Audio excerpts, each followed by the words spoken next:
Hey everyone, it's Spencer Jones with Yakangler.com, bringing you another kayak fishing review from Rutabaga Paddle Sports in Madison, Wisconsin.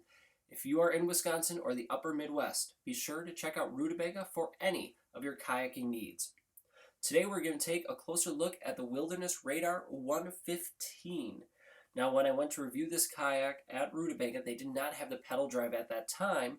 They will be getting it in later this summer, and I will bring you a full review of that as soon as I can. Well, let's take a look at this 115 radar. Now, that means it is 11.5 feet long, well, 11 feet 8 inches to be exact. And with that, it turns very well. It took 3 wide paddle strokes to turn it 180 degrees. Now, this kayak has rigging in the back for your crate so you can help secure it, and also one strap in the front so as you could slide your paddle down and rest it easily and securely on your kayak.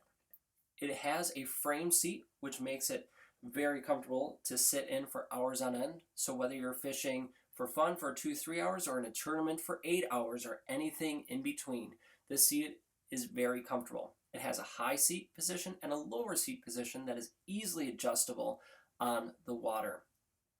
Now this kayak does have paddle holders along the side of the kayak with little bungee cord mounts as well for easy access. Right in front of the seat you have hull storage, a very small rectangular box. I shouldn't say very small, it's a smaller rectangular box so you can fit your keys, your cell phone, a small dry box in, and it directly to your hull. Right in front of that is where your pedal drive or Helix electric drive system will go, and in front of that you have a pod that fits into almost what it's like a big scupper hole, so that this pod drops right in, locks down, and you can put your transducer mount right to the bottom of this removable pod and have your fish finder on top, battery and wires all inside. You can even put a small dry bag or dry box inside if you wanted, so that it's all removable within one unit. Directly in front of that pod is your last hull storage or access point in the front of the kayak.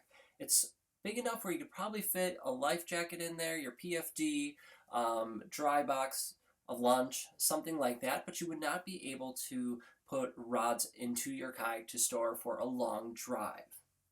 This kayak does not come with any padding on the system. There's nothing to help silence any sound or anything like that. Now, when I was testing out this kayak, it is extremely stable. I was able to stand up and move around quite a bit in it and paddle without any concern whatsoever of tipping.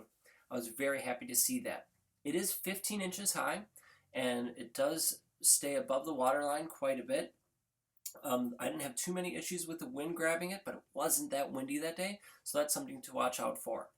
Well, as I'm talking about on the water, let's go over to me on the water and check out what I think right after I had it out. Let's take a look.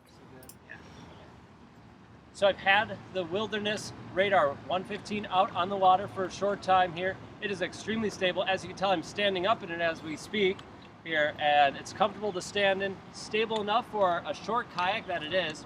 I'm really surprised at how stable it is. You can see I'm adjusting my point here so we get a better point without any worry. I'm even leaning side to side, rocking it, and I don't feel tippy at all in this kayak. It tracks very well for a shorter kayak, being 11.5 feet. Tracks extremely well, so that's awesome. The churning, not quite as fast as I expected for a shorter kayak, but still really good. I shouldn't say really good, it's still good for the 11.5 foot kayak that it is. Stable, steady.